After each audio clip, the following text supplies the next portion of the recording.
bred home. You've got some questions as we're going here. The best way to do that is to punch them into the chat box on the lower left. We'd rather you not take your phones off mute if possible because it just disrupts the whole process. So if you could put her in the lower left, that would be great. Okay? Just going to go through the first few slides here this evening. Tonight we've got a few folks on that are going to speak about swine. So if you're not in swine or you're looking for another species, you're on the wrong month. Last month was beef. Tonight is swine. Next month is sheep, and then the following month will be meat goats. So if you're interested in any of those, please join us again. The next few slides that we were just kind of wanted to get a taste, and it's kind of hard to do that for some of you that are in the county, so we're not going to do this, but we kind of wanted to get a view of what you all are from. Do you live on a farm? How many years you're involved in a project? But our evaluation kind of gets after that, so we'll move right on through. Just to know, for some, I get this question often, what are the project numbers for livestock or animals in Wisconsin? And so far, as of the latest numbers we've got, this is it. 2012 project numbers as swine, of kind of the food animal species is the largest. So the group of animals that I take care of, beef, sheep, goats, and meat goats, and swine is the largest, and it has surpassed dairy for about 3 to 4 years now. So not by a lot, but a little bit it has surpassed the dairy number. So that's encouraging for a fun project that is swine. Okay, just to follow a couple of things here in terms of just logistics and trying to get some information to you that perhaps you may not always receive. But you can also just get on the Youth Livestock website. It's uwex.edu /Youth Livestock. And you can actually, if you're a busy person and you need your email or something to beep at you, to remind you, you can punch your email address in the lower right where there's a red arrow, and you can hit subscribe and you'll get emails when new information is put up. Okay? So with that, we're going to move right into the swine, and just to kind of give some basics of the swine species to those of you who are pretty new in the project. Some of you might be fairly seasoned, but for the focus of this evening is to kind of get families off on the right foot. So I've asked a series of people to come and help us do that tonight, and the first one is Jared Searls. He's a nutritionist at VitaPlus, a really great Wisconsin company, and has supported youth projects in a lot of ways. And so I've asked Jared to talk. He talked about beef last month as well. So he's going to talk about swine this evening as well. He's got a family with some kids that are in both projects, and so he's had a run a go of it, I guess, on both species. So I'll pass it off to him. And again, if you got questions as he's going, throw those in the chat box. All right? Thanks much. And here's Jared.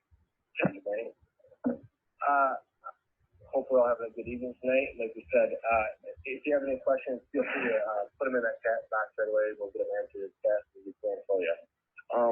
Good thing on arrival with your new show pigs is start with a clean pen, no draft, especially this time of year with the cold weather hanging on longer than we'd like. A calf hut works really good. Put a heat lamp in it, some deep straw in there to get them out of the wind. It's a really nice way to start your project out. So try to keep them high and dry right from the start. New pigs, a shot of Draxxin, Exceed, Baytro right off the bat as an insurance policy is a good idea to give. Your line is now muted. Okay. Thank you, Vince. About 10 to 14 days after the pigs are on your farm, deworm them for the first time, and then get on a schedule to deworm at least 3 times throughout the project. We'll do a good job to keep that gut clean and make sure all the nutrients that we're giving that pig go to growth and are not being stolen away. The slide that we have up is called feeding. Starter with AST at Oreo sulfitetracycline is a nice one bag for the first 10 days. A little extra medication in there. Does a good job. Try to get your animal off to a good project. Good healthy start, nice project. One thing I did want to talk about also is water treatment. We can medicate in the water. Aspirin, electrolytes, Denagard, tetracycline for respiratory issues is another way that we can get the medication into those animals without having to do it through the feed too. So if you have an opportunity to medicate the water, it's just another option to make sure that everything is onto a healthy start. From 50 to 150 pounds, we're going to look at usually an 18% protein feed, 5 to 8% fat. Most of your feed companies, Freedom, Mormon, VitaPlus, Kent, Showmaster, Sunglow, are going to, everything's going to be balanced. It's going to be a good feed. I don't have a preference on the brand. They all do a good job. They all have a little bit different twist, but they're all very sound companies with good reputable feed. The only thing I would stress is make sure that it's fresh. It's not getting made from too far away so that the lifetime when it gets to you, it gets a little stale. That's one key thing is make sure it's fresh. And even your local milk can do a grinding mix with some ad packs that do a good job also. So not wanting to discount them. It doesn't always have to be in a fancy show bag to be effective. From 150 to show, you can drop down to a 15% with a 5 to 8% fat. Depending on the style of your hog, if he's a high muscle pig with a lot of muscle shape, we might want to lower the protein level to give him a softer look. If you're showing a purebred, sometimes muscle, we're always trying to get just a little bit more. So an 18 to 20% protein feed is what we're going to be looking for there. And that fat level we're going to have in that 5 to 8% too. Somewhere in there is the fat that's in the diet. Eventually, the last few weeks, we might be adding some additional fat to it, and then we'll raise that level. But right off the bat, that'll do a good job to keep everything looking fresh. Hand feeding, I strongly encourage this as much as possible. Now, we don't have to be weighing it out and measuring it right off the bat, but if we just hand feed, so we're not putting a 50-pound bag in the pen, and we slowly see the feed starting to disappear. But we kind of know how many pounds a day from that pig is, let's say 50 pounds. He's probably going to be eating about 3 to 4 pounds a day. And then as he gets bigger, at the end, we're going to be in that 6 to 8 range. If we can kind of gauge off that how much we're giving and how much feed disappearance we're seeing, we can tell if we're getting sick, if we're getting too far ahead of them. We just want to keep that feed nice and fresh. If you throw a 50-pound bag in the feeder and you got a bunch of pigs eating off of it, it's hard to kind of tell, how much feed they're actually eating, how much they're actually consuming. And sometimes we run into a risk of, well, the feed's there, that everything must be fine, So make sure that, if we can hand feed at the earliest of opportunity, we just have a better way to manage the program. Up into 150 to 175 pounds, we want to basically let them eat as much as they can. We never want to restrict growth in that period. That's when that pig is laying on as much muscle and frame for growth. So if we do need to hold a pig, we want to do it in that 180 to 2 range. We don't want to do it younger than that, or we're not going to let him achieve his maximum genetic potential. What I like to do, and it helps a lot, is keep a journal of how much you're giving each pig each day. It helps your mind either on a grease board or just a composition notebook. It really helps because each pig's a little bit different. If you have different breeds, they're gonna feed a little bit differently. So you're gonna have to just watch this, and pay attention to what do we need to do? Do we need to drop the gut a little bit? Do we need to soften that pig? Do we need to harden that pig up a little bit? Is it too soft? Do we need to give them a little bit of crease down the top? Those are all things that we can do with nutrition, but it's hard to do if we have 4, 5, 6 pigs in a pen, and you got one there that's just gaining like gross just gaining great, he's going to be way overdone. And you got one pig that could be your best pig frame structure-wise, but he's just a little timid. He doesn't eat as fast as the others. We're going to want to be able to try to make sure that we can monitor every pig in that situation to make sure each one is at their maximum 12 o'clock on show day.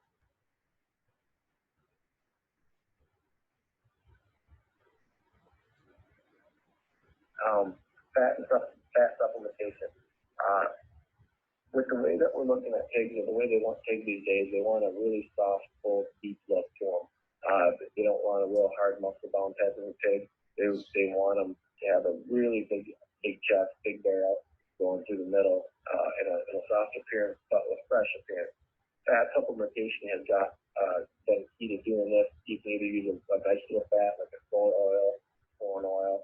Milk fat is another fat source.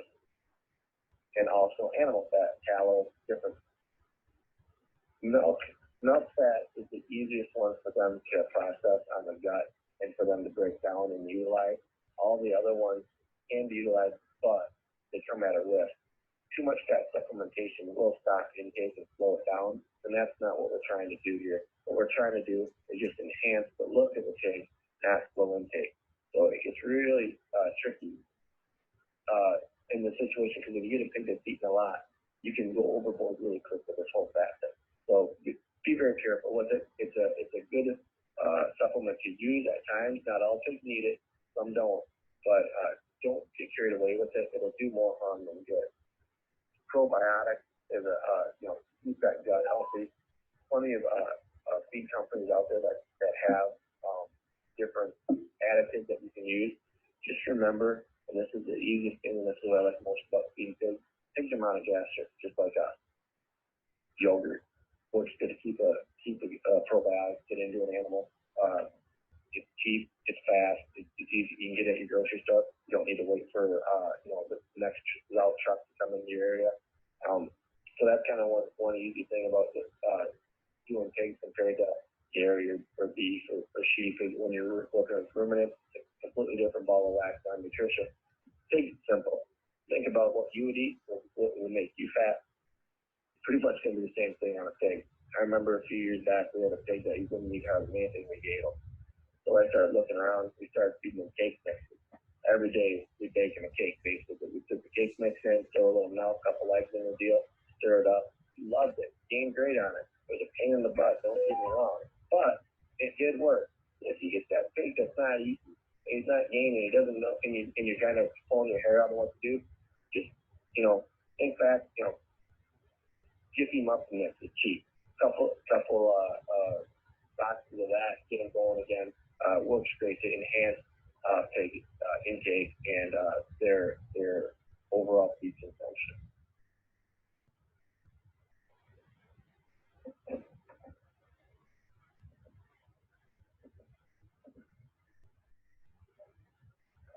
All right, holding the pig. We never want to do this before 175 pounds. Try to wait to 200.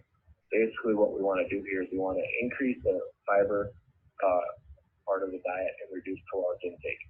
Same as us. If we eat a lot of fiber, we're not going to gain a lot of weight.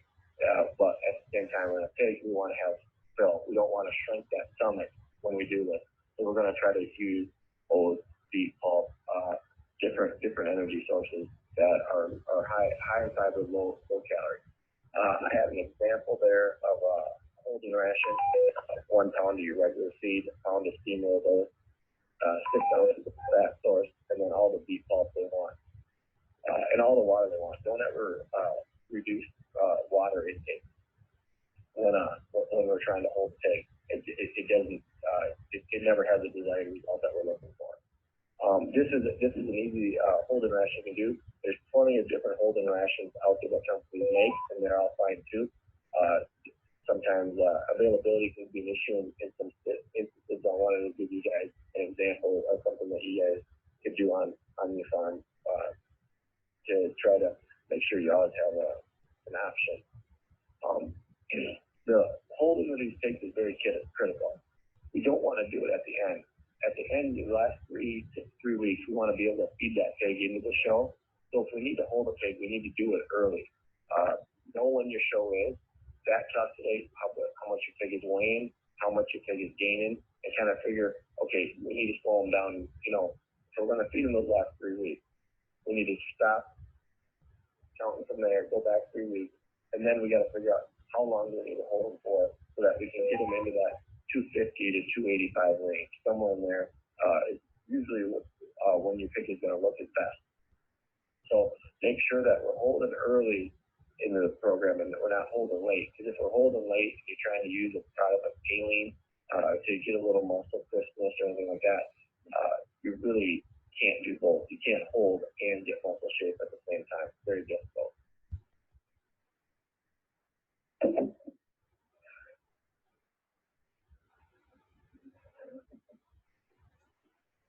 Show day, feeding, water, and pill. Very critical on show day that we do not change from the program that we're doing at home. You never want to introduce a feed at the show that pig has never seen before. It will not have a good result. If you're looking around and everybody's doing their own thing, but you've never fed it before, this isn't the time to start. It's not the time to jump on that bandwagon. What you want to do is start feeding that pig early in the day, small amounts, increase it every little bit, so that we're going to have a maximum feed intake over a period of time, but we're controlling it. So stick with the normal feed that you've been feeding at home. Don't change it up, and then just give them a little bit more after you cleaned it up, a little bit more, so that we can maximize our feed intake, and that he's looking full right when he goes into the ring. He didn't eat a whole bunch a couple hours before, and then he's still hungry right when we want to show him. So make sure we're just doing incremental amounts. Water is very critical. Water consumption is going to dictate how much that pig is going to eat throughout its cycle. So when you're at home, the most important thing you can do is have fresh water. And it doesn't matter if it's on an automatic water, if it's the water that you fill for that pig, make sure it's clean. I've seen a lot of instances where people are using these PVC tube waters with a nipple on them. It works great. They keep filling that water every day. Every little bit, there's a little feed gets dropped in it. Some particles, some dust, whatnot. All of a sudden, after a period of 3-4 weeks, that water gets a smell that is not polite. It is not going to. That animal is not going to want to drink it. Now, you've been giving that animal fresh water every day. You would not intentionally give that animal any water that it would not want to drink. But I've seen this a lot of times. Make sure every couple of weeks we're emptying those out, tipping them out, starting all over fresh again. It'll do wonders for your intake and your consumption. Another thing when it comes to water, okay, we're going to have to really stretch our brains on this one. It will be hot at some point this summer, I imagine. When it gets hot, pigs can't naturally sweat. So they need to have fans on them or have some water brought to them and cool them down. A couple of summers ago, it was really hot. We had a lot of 150 days. It was very stale. My kids would go out every 2 hours. They'd go in the barn and they just rinse the pigs for 10 seconds. Water hits the pig's back, the pig would immediately stand up. First thing it would do is walk over his feet and start eating.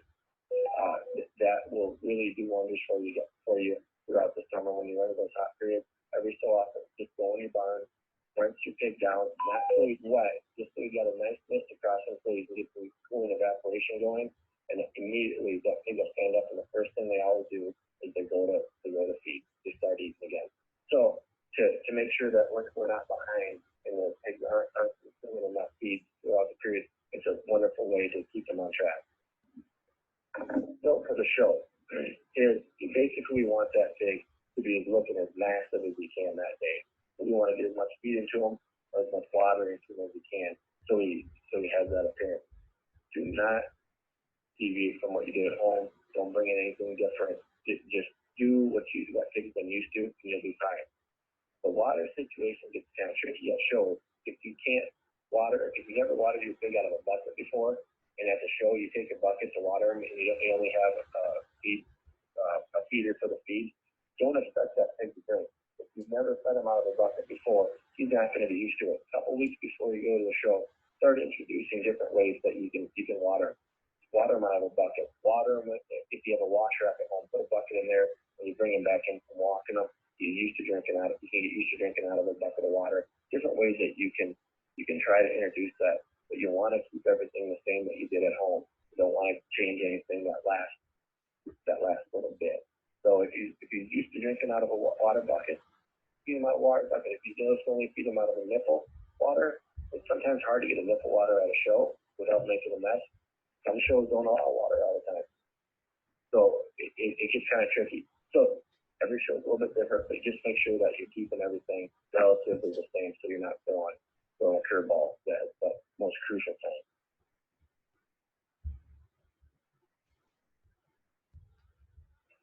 Now, at that point, we pretty much wrapped up everything on the show pig side of it. If anybody has any questions, just type them in. We'll try to answer them as quickly as we can. Yeah. All right. Well, thanks, Jared. I think Jared did a wonderful job kind of telling the little spiel about nutrition. I think it's kind of fun and interesting. I think the longer we stay in the business, this changes how to feed animals, daily almost, it seems. Because not too long ago, we were looking at hard pigs and pretty trim.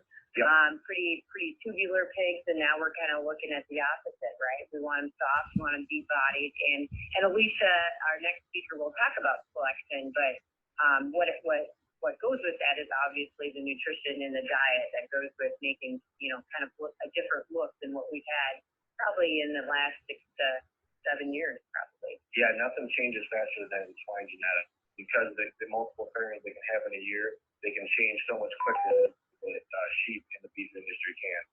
It's amazing if you got out of it 10 years ago to what the look is now. Complete 180. It really has changed a lot. Yep, and if you're in it long enough, we'll change right back probably 2 times over, right? Remember that lot of belly look? There's a lot of bacon there. Everybody loves bacon, so I don't really think that's going to go away for a while. There you go. Yes, the bacon fat is still here. Yeah. So. Yeah, well, any questions? The chat box is kind of quiet, so wanted to make sure everybody's got any nutrition questions because I'm not sure how long Jared's going to stick around. But we do have some more speakers here, and we'll do our best on nutrition if he needs to jet. So, any questions on Jared or for Jared? Because if not, we'll move right into Alicia. If Alicia's ready, I see she joined. We were waiting for another speaker with Alicia. I will see if she's ready. Alicia, are you ready? And then if not, I'll go ahead and move with my portion of the event tonight. Your line is now unmuted. Okay. Can you hear me? Yes. All right, Alicia. Good. I will. So I'll do a little introduction. Alicia Prill-Adams is at UW Platteville.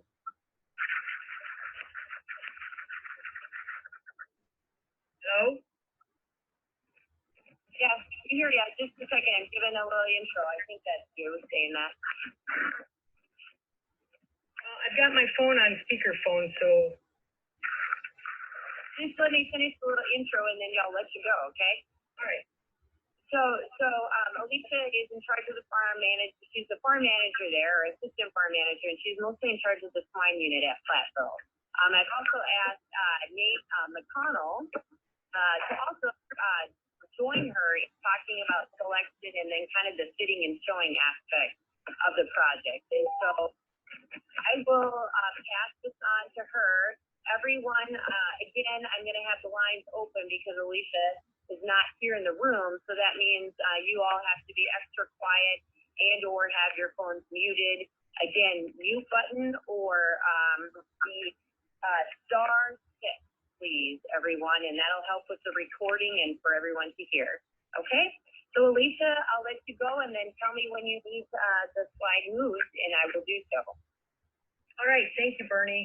Nate is here with me, so he's going to, once I'm done with the selection, he's going to go into showmanship right away as well, and he can probably even holler at me if I'm saying something wrong as we go through swine selection.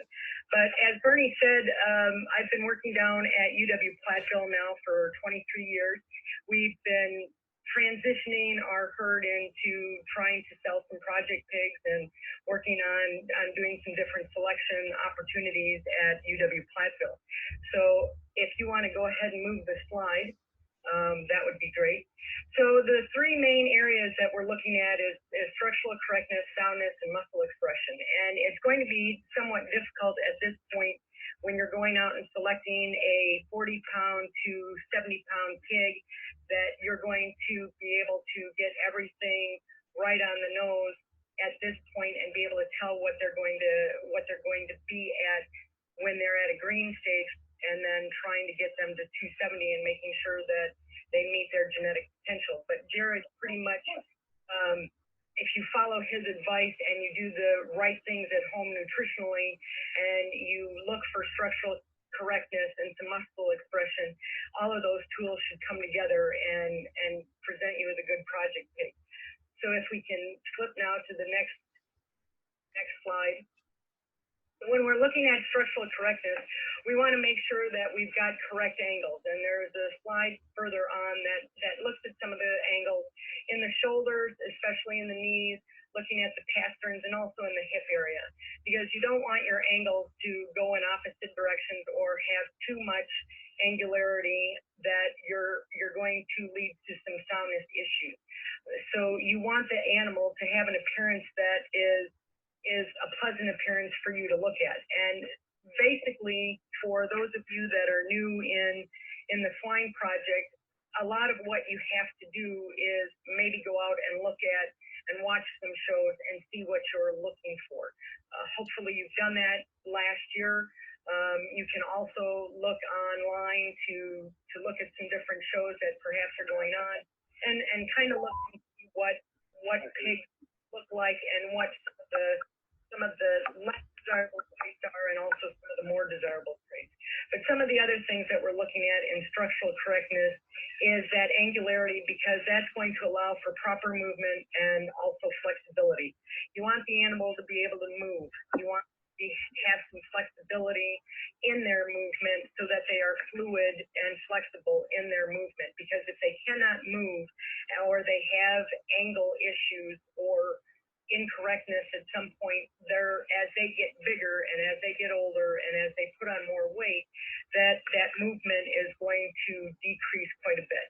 And when you get in the show ring and have to start showing them, they're going to have to be able to walk for 20 minutes, a half hour, at a pretty good clip. So if they've got structure issues that are going to impede that movement, then you're going to have issues. And as I've got noted there, structural correctness is going to be linked with soundness. And they may seem very correct when they're little, but again, as they put on weight and as they mature, they could develop some soundness issues. And we can go ahead and move to the next slide, and here you can see some of the angle issues. So when we're looking at the front legs, you can kind of see how that angle should be from the shoulder into kind of the knee and down into the pastern. And you don't want too much set in the pastern as what is seen on the far right, nor do you want them super straight in their shoulder either, because they will be very, very posty. And that also could affect their performance, because if they're uncomfortable in their movement and lack that flexibility, then they're generally not going to get up and eat as much. They're going to be limited in their mobility. And then when you look at the rear legs again, we can see some of those angles. On the left is more correct in their angularity. In the middle, a little bit too straight, and on the far right has a little bit too much set to that pastern and perhaps not as much straightness, I guess. So Nate's giving me the thumbs up, so I muddled through that. Next slide, Bernie. So then soundness, and again, basically means movement, athleticism, and flexibility, and I think I've pretty much hammered that to death. And in order to get your animal to move and walk freely, you need to start training that animal like they're an athlete, and you need to start walking them quite a bit in order to get them so that, especially if you have them in a smaller pen, if you have them on concrete, get them so that they can get out on dirt, out on grass, out on sand, whatever, in order to get some freedom of movement and some flexibility. But again, on that slide, we have that at the beginning of the project, they may seem especially sound, but they could develop issues. And again, also at the beginning, you may think that it's something that they're going to grow out of, but perhaps it's not something that they're going to grow out of. It may become a worse issue as they continue to develop. We'll move to the next slide. And then muscle expression. And muscle expression is one of those tough ones because as little pigs, perhaps at 40, 50 pounds, they're going to be somewhat green in comparison to what they're going to be at 270 at market weight. And so it's going to be hard to tell whether or not what their muscle expression is going to develop into. If you've got a breeder that you've worked with or a breeder that you know has some of the genetics for that muscle expression, then that's somebody that you want to look at. But basically, what we're looking at is we're looking at muscle over the top. You want width over the top. You want width over the ham-loin junction. You want them to blend nicely into that ham-loin junction. And then you want them to carry that width from the ham-loin junction down into the ham. And you want to be able to have some width through the lower ham. They're going to develop expression of muscle as they get a little bit older, but they've got to have that initial width to begin with. Even at a young age, they need to have some width, and then they will develop the definition and dimension of muscle that we see when we get them into the show ring. So again, as your project starts to develop, and you look at what you're meeting those nutritional needs, as Jared had indicated, and you're establishing protein, because we cannot have muscle expression unless we have protein in the diet. So you need to make sure that you're feeding them enough protein in order to develop their muscle. And so you want them to have that roll over the loin and all of that definition throughout. So moving on to the next slide. And again, as we get into our final project, as Jared indicated, we want 3 dimension. We want them long, we want them deep, and we want them wide. And sometimes they're hard to look at because they may be an exceptionally deep animal that you don't think is long enough, but depth is deceiving, especially when you're looking at length. But that 3 dimension is what we want. We want length, depth, and width. And we have to get to the point where we're looking at the project 3-dimensionally.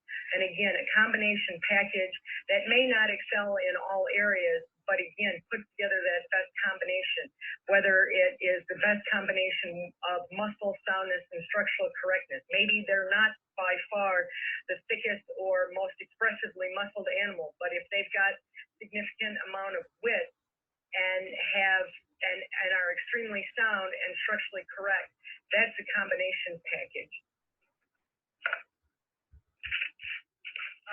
And also, when we're looking at your final project, remember what the purpose of the project was to start with, and part of it is to teach project member responsibility, making sure that they are out there working with that animal every day, making sure that they are part of the decision-making process from the get-go of what the project is that they want, making sure that they complete it, and also understanding that this is a meat production project. And so we want that animal to excel in meat production characteristics. I think that's my last slide, and then we shoot over to Nate for the showmanship. Hi, everybody. I'm Nate McConnell. I'm currently a sophomore at UW Platteville. I'm a student manager at Platteville Farm, so I work with Alicia day in and day out. I'm going to be talking to you about showmanship. I honestly think I have been raised and I've been taught that showmanship is the key to show pig industry. If you're not able to show the hog, you're not going to give that judge the best look when you're in the show ring. So I always believe that showmanship is a key. And like the slide says, it says it starts at home, which is the most important thing. If you don't work with your animal day in, day out, the animal is not going to get used to you. And when it comes to show day, the animal is going to not react the way you want it to react. So I always tell people when they ask me about what the key to showmanship is, I say it starts at home. I try to get those hogs out, and I try to walk them at least one time a day. I know summer's a busy time for a lot of people, but if you can get them out of their pen at least 10 minutes a day, and just let them run around, then you can eventually start walking them in certain paths and get them used to it, working with it. If you like using pipes or you like using whip, just keep working with them. And the more you work with them, the more times you get them out of that pen, the more they're gonna react to what you want them to do in the show ring. It says take proper care of the project, which means keeping the fence clean at all times. You may not think that's part of showmanship, but in showmanship, the skin and hair coat is always important when you're in a show ring. When it comes time to take walks in a show ring, and their skin and hair looks really nice and shiny, nice and bright, you're going to get noticed by a judge. And that helps you in showmanship. Just know it shows the judge that you took the effort at home to keep those pigs in good care. Usually what I like to do is a couple weeks before the show, I'll take those pigs out at least once a day and I'll wash them. So what that does is get the dirt off of them, and then I'll go through and put oil in their hair. That's just like I talked about before. Their skin and hair is going to be nice and shiny. And then, like I said, the judge will be recommended to. And it's also a great family project, I think, that people can, if families get out there, good bonding time. So people can get out there and spend time with the family. So if we can move to the next slide, please. So at the show, what's the most important thing is eye contact, keeping good distance from the judge, and keeping the control of that animal. Like I said before, it all comes down to what you did, what the work you put into it at home. And if that hog is worked with at home, they'll definitely react to you good in the show ring. I just have a question right here that says, what is most preferred, a whip or a plastic pipe? It all really depends on what you as a exhibitor like. I personally like a whip. I think that it gives them that you can get their head up more, which gives them a nice show look. It'll make them look taller in the shoulder, and it makes them look a little bit glide easier across the ring. So that's a good question. I prefer a whip, but it also comes down to what you guys at home, what you guys like, and what you guys are used to. I'm not going to say one's better than the other, but like I said, I prefer a whip. So Alicia was talking about structure. I think in showmanship, structure is key. You do not want a hog that is unsound taking the show ring, because more than likely that hog's going to break down. He's going to want to go towards the corner.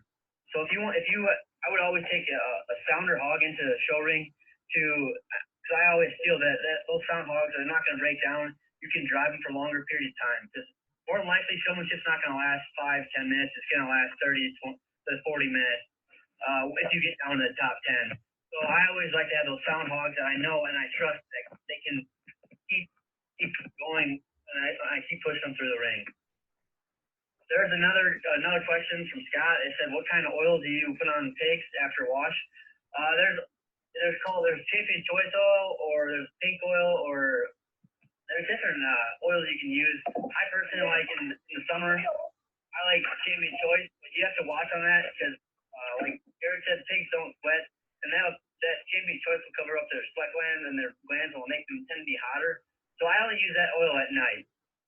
I usually try to wash hogs at night, and then I'll oil them down at 8-9 o'clock at night, and then I'll rinse it off in the morning, just to make sure that I know that those hogs aren't going to overheat during the day. So that's another great question. So the next thing on the list is show ring attire. I always tell people to wear a nice button-up shirt, belt. You can wear nice jeans, and then always wear a boot. Those are the basics that you can use to wear in the show ring. I'm not going to say there's a certain thing that you need, but to wear. I know that everybody likes to wear bling, things like that, but keep it basic. I always like to tell people, and the judges are not going to pick you for how nice clothes you're wearing. We're going to pick you for how good a job you're driving the hog. And then, like I said before, showmanship showmanship isn't just how good you're at driving that hog. It's also, if you're good at showing a hog, you're gonna be able to move up in class, and you're gonna be able to play higher in class. If you can show better than half the kids in your class in the actual show, you're gonna be able to move up because the judges can remember you and say, yeah, that kid's really good at driving that hog. He can show that hog off a lot better than the rest of this class. He deserves to be up a little bit higher in class. We have another question here. How do you prefer to train a pig to keep his head up? What I do is, I was always taught that when you first start trying to break a hog, I always like to find a nice long fence. You might think, why a fence? Well, if you get a fence, if you walk that hog along a fence, you can keep hitting their head underneath the jaw, and once you hit their head underneath the jaw, their tendency is to swerve away in the opposite direction. Well, if you have a fence right along on the other side of that hog, he's not going to be able to swerve off away from that whip or pipe, whatever you prefer to use. So he'll have a tendency, and then he'll learn to just gradually raise his head up higher. And then after that, if that doesn't work, you can always go to two whips, where you use two whips on both sides of their head, so that way that hog can't turn from either direction. He has the tendency to drive straight rather than turning one way or the other.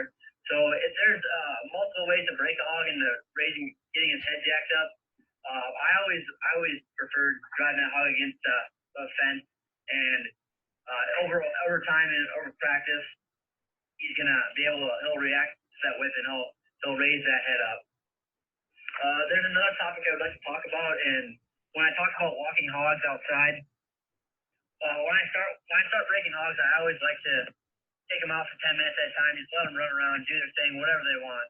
Once they start reaching a certain weight and a certain age limit, I like to start driving. I'll start pushing those hogs for 10 to 20 minutes at a time. Then I'll go through and I'll set up a couple obstacles in our yard. I know at my house, we have a couple of trees that I like to drive those hogs in between a figure eight, just to get them out of their routine and just normal walking straight.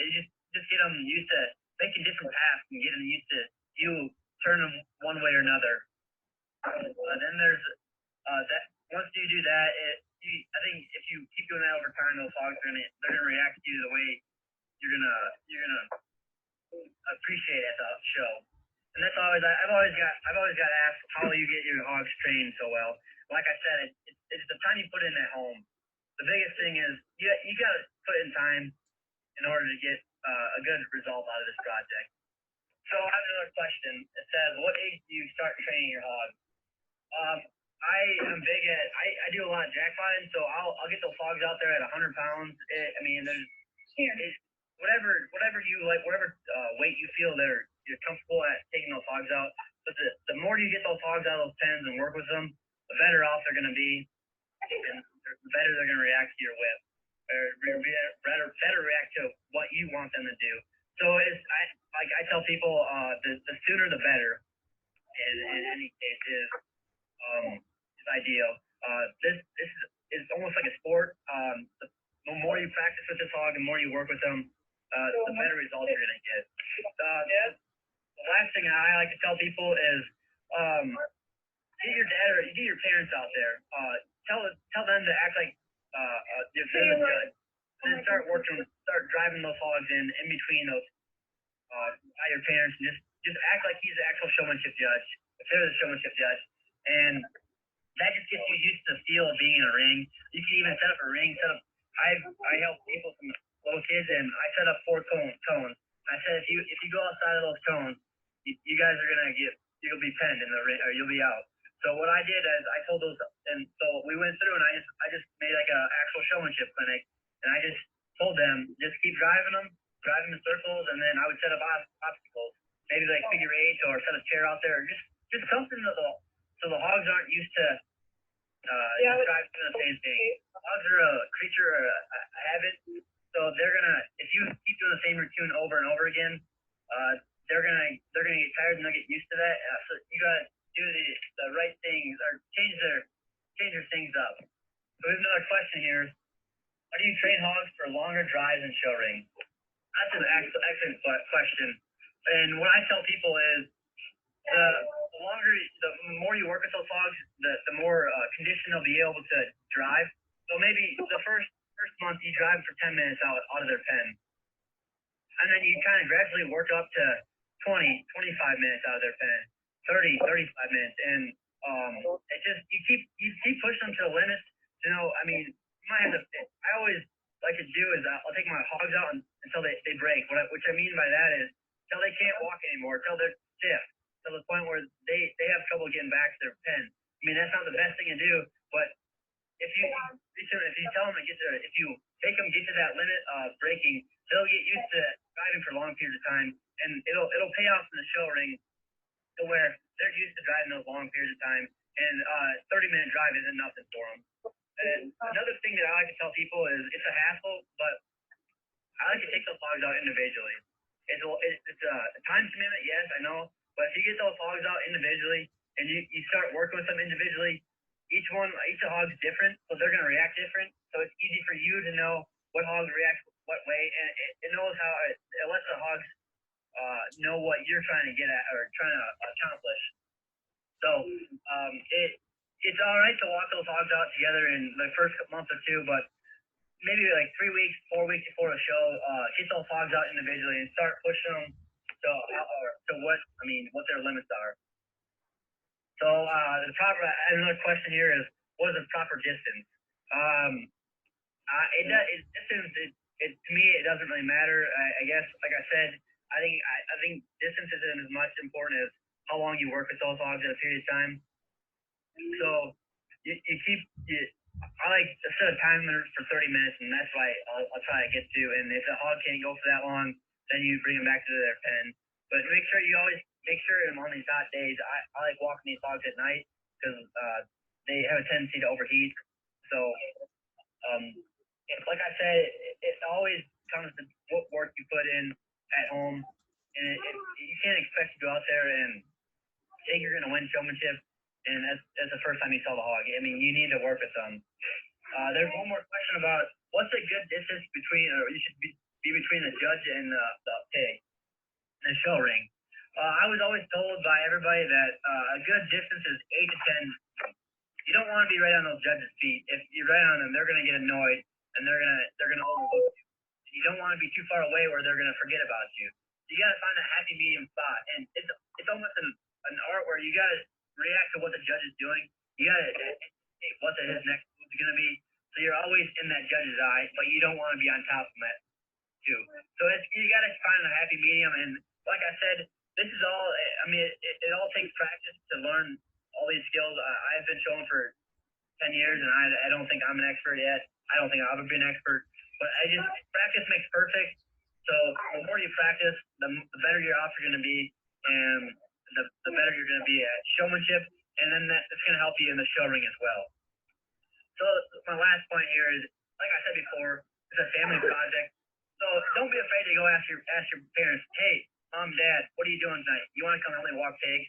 Let's chat. I mean, it's a nice time to chit chat with them, the family. It's a stress-free. So it's more family-oriented project. So don't be afraid to ask your parents to come out and help. So I know I've always asked for. I've always been stubborn-headed, and I didn't want to ask for help. But sometimes it's better off to ask for help and tell them, let's go spend some time walking these pigs. There's one last question is. Yeah, invite your friends to come out. I mean, you don't have to do this alone.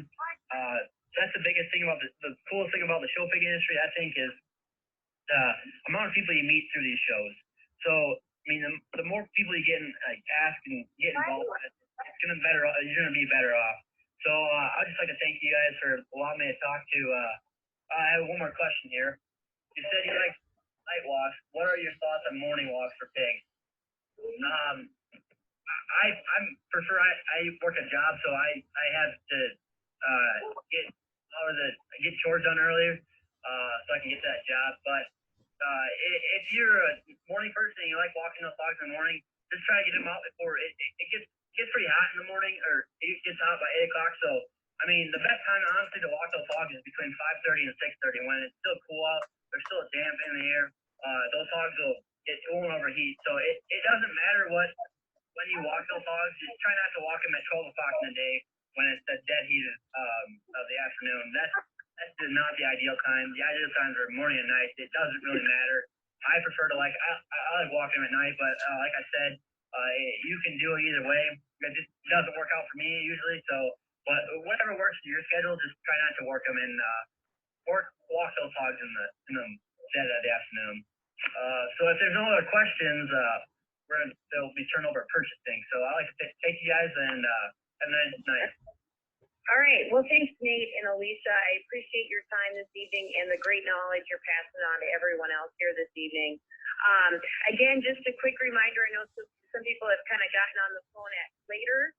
Please use your mute button, please. And if you don't have a mute button, use the *6. I hear some background noises yet, and we really need to kind of tighten that up so we can manage the recording and everyone can hear. So again, thanks Nate and Alicia. And as I'm not sure if you guys are staying on for the rest of the thing tonight in case some additional questions, but we can, if you do need to go, that's great. We appreciate it. Again, your time this evening, and we'll move through the rest of the PowerPoint. Okay. So hang on, I'm going to mute everybody's line so we don't have any issues because it seems like some people still are not muting their phones. So hang on. Your line is now muted. Okay, so I'm going to pull up the rear here and go through some more logistical kind of slides for new people and how to work in their counties in order to show. So a couple of things to work through here, and there's one more speaker on this evening. So I'm going to work through these slides pretty efficiently, and probably more specifically, if you've got questions as it relates to the logistics in your in your county as far as rules and policy and paperwork that's due, the best people to contact is your folks in the county. Okay, so your 4-H agents, your ag teachers, your county superintendents, the fair board, those types of folks. Okay, so a little bit of this has been talked about here on the purchasing slide is getting animals from known sources. That's always a nice thing. I mean, if you get referrals from folks or if you can buy from respected producers, it always makes the paperwork and the knowledge of how they've been treated, vaccinated, managed prior to your purchase all the better. So do your homework on where perhaps you might be purchasing your pigs this year. Many of you are right in the middle of that right now, or will be soon. So be mindful of that. Of course, make sure you ask the right questions in terms of what vaccinations have occurred, what needs to be done. I think Jared did a nice job of making sure you have a good deworming plan. Worming pigs or deworm intakes is pretty crucial. I'm not sure that our new exhibitors are as versed in that, so that is part of knowing when that first dewormer was done, and then try and create a plan. And if you do have further questions on that, your local veterinarians and those folks too are good folks to run questions by. If you're buying, a little bit it was talked about this, if you're buying a breed animal, a purebred versus a crossbred, make sure you do get the papers for those animals prior to your exhibition. Getting those in a timely fashion and making sure you're keeping the producer that you purchased from on task as it relates to that is really key because sometimes people get behind or things happen and the paperwork doesn't happen. So make sure you do that. And then the other things, I think people did a nice job, previous speakers did well on this, get the appropriate sized animal. I think Jared gave some good thoughts as it relates to managing and holding if need be. But it's always the best if you can get the right sized animal for your fair. So doing a little bit of calculating and figuring when your county fair is, where your perhaps state fair, et cetera. Those are all things in which you can manage or think about when purchasing a pig. And again, ask how the pig was managed or fed before you buy, and that you're doing some transition. You're not throwing the pig on a whole new ration when you bring it home. That'll certainly set the pig back and throw them off, and you might be trying to get them back going for quite a little while. So try and transition, the feed ration as best you can as it relates to moving your pig along in the process. Okay.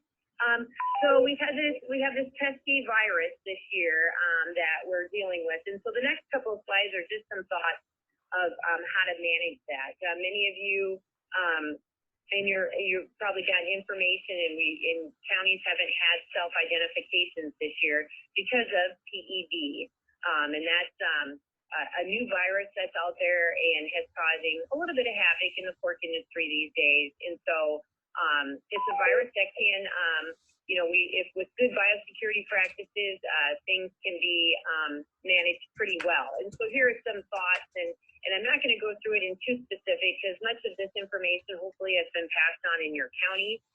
And there also is a resource line, a website link I'll show you that you can access a new fact sheet we've given on folks or per quote. But when you do go out and start purchasing your pigs, do really follow or ask the producer what they plan that they want you to do or wear. Whether you attend a sale or if you're going to a farm directly to look at pigs. They may ask that you stay away from pigs for you haven't gone to another farm that day. You might want to practice making one swine stop a day. That might be what producers will ask of you because showering does do a nice job with cleaning off any other viruses, this one and any other bacteria or viruses that might travel from farm to farm. And then as you can see here, make sure you're wearing clean clothes, clean boots especially, or wearing plastic boots over your boots. Really having separate clothing that you would go to another farm than you would wear in the barn at your house would be preferred. And then when you do come home and clean, you really need to remove all of the manure, dirt, shavings, any of that stuff with soap and water before you even think about disinfecting, okay? That's kind of the big thing. And this fact sheet really kind of goes into a lot of this really specifically, so I'm not going to go through it. But whatever disinfectant you use it with the following dilution levels on the labels, and then allow those products to dry, okay? So I'll show you that link here in a minute. Here's some things to think about when you're moving and going to the fair, or during the fair, or after. Manage your booths and your equipment. For sure, the big picture thing is don't bring sick pigs to the fair or to another exhibition. Signs and symptoms of this PED is really diarrhea, scours, vomiting, but really those types of things are happening in baby pigs. So by the time you are getting them as a feeder pig, and for sure as they're older, they may get sick with this virus, but they won't most likely die or have mortality at older ages. So it still is something that we don't want to carry. So we do really want to have those pigs that are maybe sick with this to stay home. And so if you do bring animals back to your home, for some that like to go to the earlier jackpot shows, you really want to isolate these pigs that would come back home for at least 30 days or longer. Right now, they don't know a lot about this virus, but what they do know is that it hangs around for at least 21 days or longer that they know of right now. So a good ballpark thought is about 30 days. Okay, so that's something to think about if you do move things around. Okay, and here are the resources that you can look out for from the Pork Board. The National Pork Board has a ton of resources on PED. It's a new thing. We don't know much about it, so there's lots of research going on, and you can get updates from what's going on PED via these two links that I showed you. The Youth Livestock one, we have the PED biosecurity plan is up there that I put up here a week or two ago, and it's called the Squeaky Clean biosecurity plan. So some of the things I've talked about here this evening are all on there. Okay, so go ahead and check that out. Some logistics as it relates to your fair. I've talked a little bit about this. Usually you have to identify your pigs prior around this time of the year. And with this virus, counties were not able to have spring weigh-ins, but many of you have gotten tags and or other documentation requirements from your county, taking pictures, DNA testing, whatever that might be in the county that you might reside in. So much of that information you have probably worked through already up to this point. Most of your counties probably also require educational credits or educational sessions. Some of you are using that this evening in order to be able to show and or sell at your county fair. And this really is, we're a state that does this, and it's really unlike a lot of other states. And it really kind of speaks to the whole part of the project, and not just the getting the animal ready for a show. We want you to understand the industry, the swine industry as a whole, and going to some of these educational sessions will give youth other aspects and knowledge about the swine industry that they may not already know. Rules of the show: make sure you look at your premium book. Your premium book perhaps will be online or mailed from your county or any other show that you might exhibit at. So make sure you follow and read those ahead of time so there aren't any surprises later on. And then for sure, most of you have a county auction in your facility or in your at your fair, and that's the opportunity for you to then sell your animals to hopefully a willing buyer in your county to then pass on hopefully those marketing skills to a buyer in your county in some regards that may not be as the auction is either in a smaller way or a bigger way depending upon the county. Moving on to the next slide on housing. I think Jared did a nice job about this in terms of creating pens and facilities that, especially right now at this time of the year, and spring sure isn't seeming to be knocking on our door yet, that if you do purchase pigs here in the next week or two or have pigs at home, you certainly don't want a lot of drafts. You want to have clean bedding and make sure that if there's air movement, that the proper ventilation. And then as those pigs get older, they for sure will, you will for sure have the opportunity to be able to, have them be a little bit more durable and rugged in terms of different weather conditions. But when they're younger and baby pigs, they like it warm and they need it warm. So these are some thoughts as it relates to housing and thoughts of that as you're bringing baby pigs home. I know a lot of people like calf hutches or something like that when they're little like this, so you can keep them warm and you can keep a lot of straw in there for them to keep some heat in and some body heat as they grow bigger. Okay. So health. Again, make sure you're looking at the health of your prospect pigs that you're looking at this time of year. Those are all some good things there of what to check for in good health. Also make sure you're managing the health guidelines for exhibition and movement, and there's a link right there, and these are the same rules that you'll see in your premium book. With this PED virus and such things, if you're going to different states, depending on the state, you might need to do some homework before you travel to another state, to another show. Some states are requiring, known statuses of either PERS or PED or other things. So you might need to manage that if you do travel to other states, that you'll have to have that on the certificate before you head out the door. So that's kind of a warning to check that out depending upon where you're traveling. Okay. I think Nate hit this pretty well talking about pigs. Pigs aren't as crucial of a safety problem as perhaps some other species we talk about. Beef primarily. Last month we were talking about beef. This was quite a bit of the discussion. It's just keeping yourself safe around bigger animals. This swine is not normally a big of an issue. I think this next slide is a nice job about talking about pig behavior for new families that haven't been around pigs before. Their movement is a bit different than others. They're very smart animals. They have long memories, but they're also their eyesight is not great. They can't see very far. They can't see movement very well. And when you really study a pig and their movement, it's kind of fun to watch them as compared to a beef animal or a sheep. They're very curious because they can't necessarily see very far.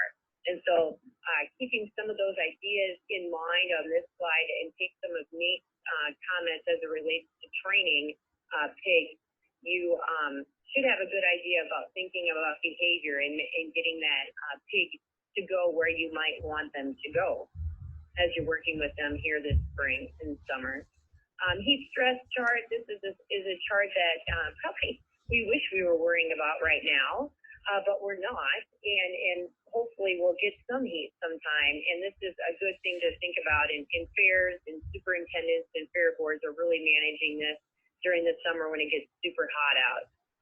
And sometimes you get early releases when it gets super hot or in the emergency. So managing humidity and temperature, guiding and thinking about that when Nate had commented about when to work animals and keep them safe and cared for and not putting them in a really hot situation. Because I think Nate did a nice job commenting about, swine's inability to sweat. And so how do they release heat?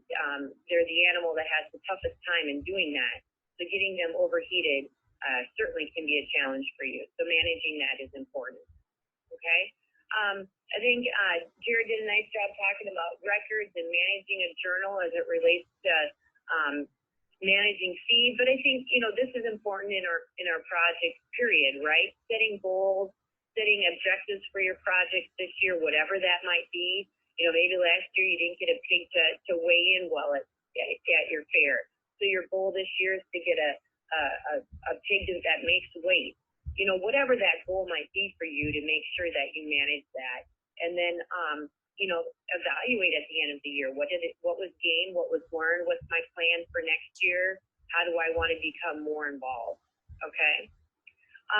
Lastly here that I'm going to just talk about, and then I'm going to pass it over to Pam Hobson, is, after the show, that really isn't the end of the project, right? Because we're showing food animals, we're showing meat animals, and they're going to become a product on some consumer plate. And so how do we evaluate that? How do we evaluate how good a product is, or how good our project animal was? And we do that in a variety of ways throughout the state. Every county does it a bit different, but ways we do that is some counties have carcass shows where animals actually go to a processing or number of processing facilities in the county, and then measurements and data is collected, and the most ideal pig is used as the top carcass.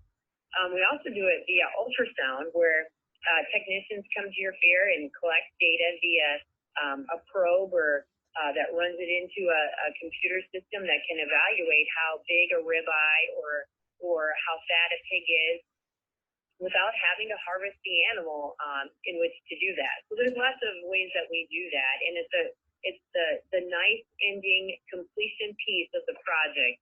And the swine, as Jared has commented, kind of goes through a really quick.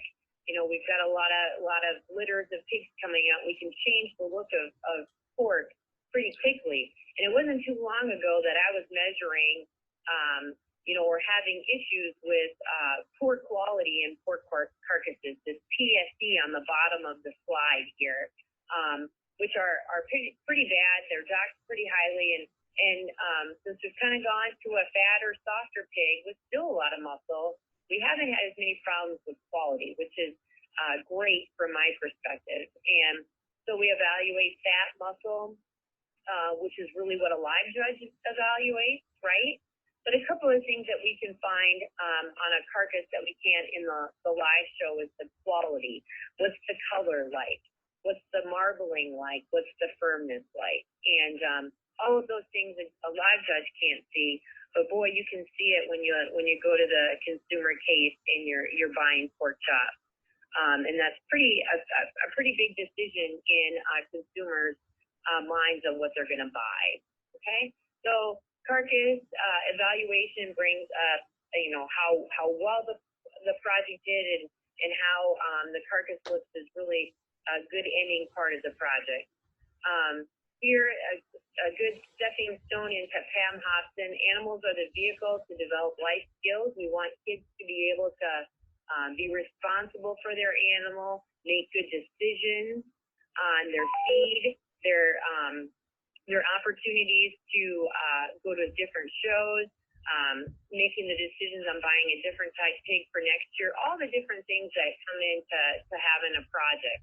And we want those kids, our kids in our project, to become good stewards of the swine industry, of the livestock industry, and hopefully become good advocates for the agricultural industry as well. Okay? So moving on, I'm going to pass this on over to Pam Hobson. Pam Hobson is the youth livestock, the youth development specialist over in the 4-H department. But the projects she covers are the agricultural projects, so the plant sciences area and of course animal sciences. So Pam, if you're on, I'm going to pass this to you, and I'm going to take this off mute. So your line is now unmuted. So everybody can hear you. Again, everyone, we're going to end here in a few minutes with Pam. The lines are all open, so please make sure you're muted. And Pam, sportsmanship is on to you. All right, thank you, Bernie. And I only have a few slides here because I think a lot of us have our own ideas about sportsmanship. But we want to go ahead and we're going to talk about it just a little bit because as we know, it's an important part of what we do in 4-H and in other youth organizations. And as I believe it was Nate was talking about showmanship, that's one of the other things about showmanship. The judge will look at you for sportsmanship. Are you being a good sport out there when you're showing your animal, not just to win, but to be out there to be courteous and some of those other things for our other exhibitors. One of the things that I like to think about when I'm thinking about sportsmanship, when I say, what is it? I kind of like to think about it as it's the golden rule. Kind of like do unto others that you would like them to do unto you. And if we kind of keep this in mind through the whole project and especially when we're at the fair and in that show ring, I think this will be a good way to start what sportsmanship really is for each one of us. So if we have the next slide.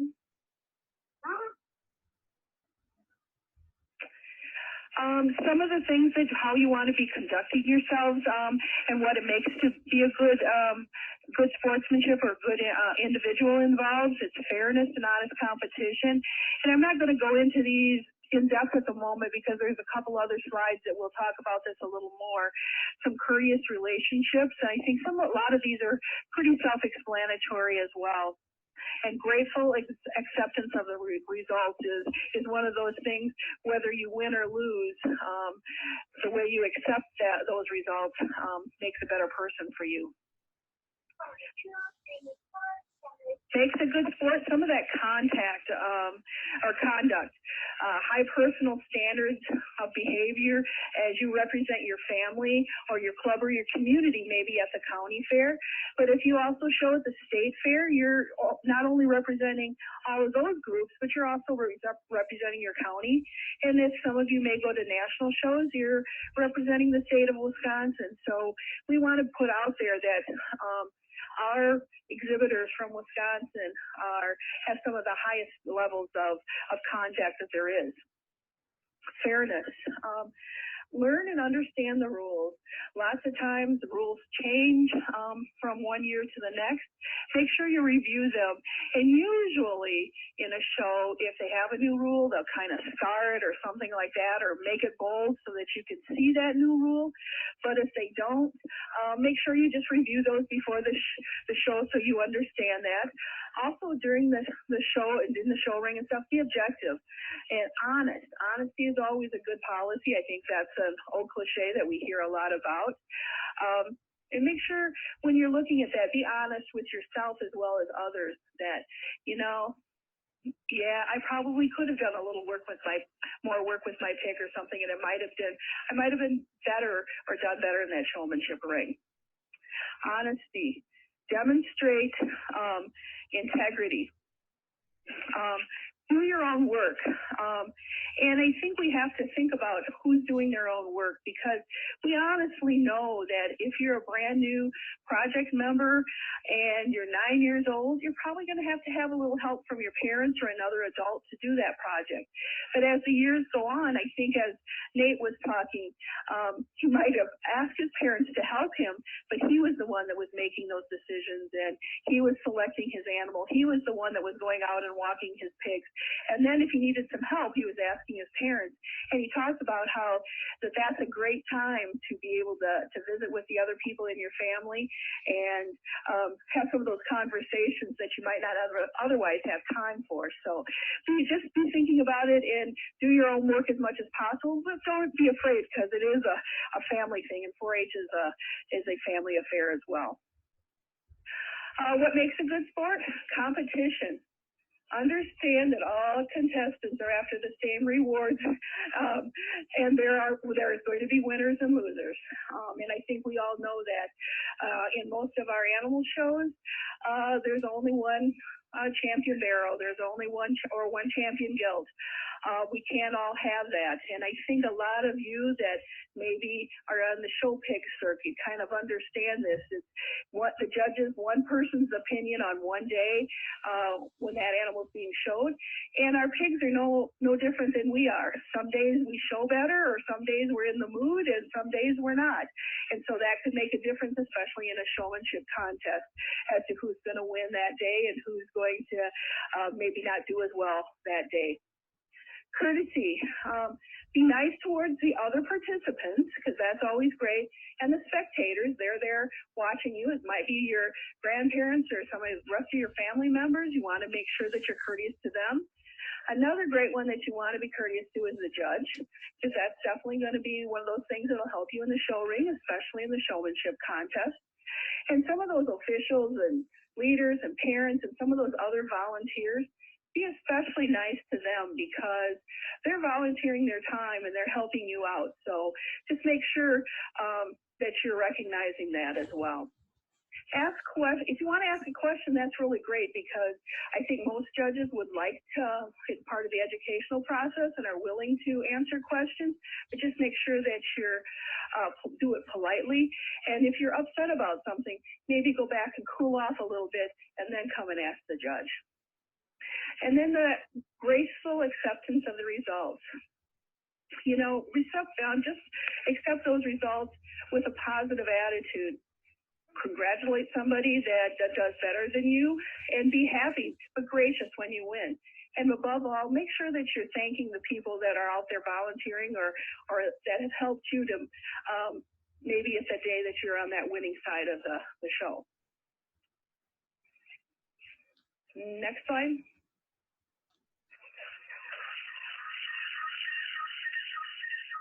I thought it was kind of good. It says sportsmanship. It's your response to winning and losing that makes you a winner or a loser. And when we get to this, it kind of goes back to what Bernie talked about, that we're there to raise the blue ribbon kids. And then I always say, if you get that purple ribbon or you win that champion ribbon, that's just a bonus. But if you're learning some of those life skills and some of the things and how to be a good winner and a loser, that's when you're really a winner, if you're doing it in that way.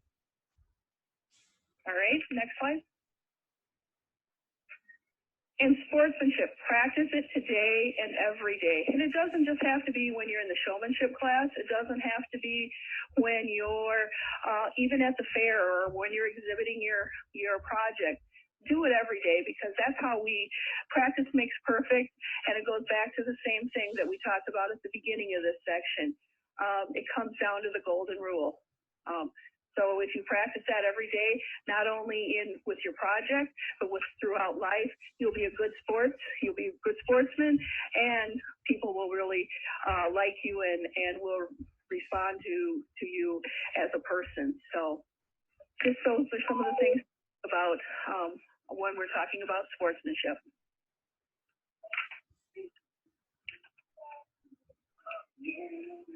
Okay, thanks, Pam. I appreciate you being able to do that. If anybody's got any questions for Pam, go ahead and put it in the chat box. I don't have the Badger score, but otherwise I would put that out to you. But to end the evaluation this evening, or this webinar this evening, is a couple of resources. The Swine Resource Handbook out of Ohio State is a really good little manual. It costs about, I think, $15 to $20. I'm not sure exactly, but that is a really nice thing to have, and you can go to the link and you can download it. There's a couple of other resources of websites. I've kind of mentioned those already this evening, or Wisconsin Youth Livestock. Okay, thanks, Scott, for the Badger score. Yay, Badgers. Okay, the next slide is an evaluation. So in the email that I sent you via last night's email for all the connecting information, there was a link to the evaluation. And you can do this here online as well. And if you could certainly fill that out, that helps us with trying to plan future evaluations of webinars, any other educational material that you all find helpful and need to make sure your projects get off the ground. Okay, so please go ahead and make sure you do that. Like I said before, the next ones coming up are sheep and meat goats in April and May. And this will be recorded, or this is being recorded this evening. And so if you want to hear recordings from the beef and the general one, and or the future ones that you might not be able to attend, the link is there for you to go ahead and click on, and you can hear those at a later time. Okay? Or pass it on to club members or other folks that you would have gotten the information. Okay? Thanks so much, everyone, for joining in. I hope the weather up north. I know it was kind of rough go, but I appreciate everybody's joining us this evening, and we will see some of you perhaps in April for this sheep webinar. Have a good evening, everyone.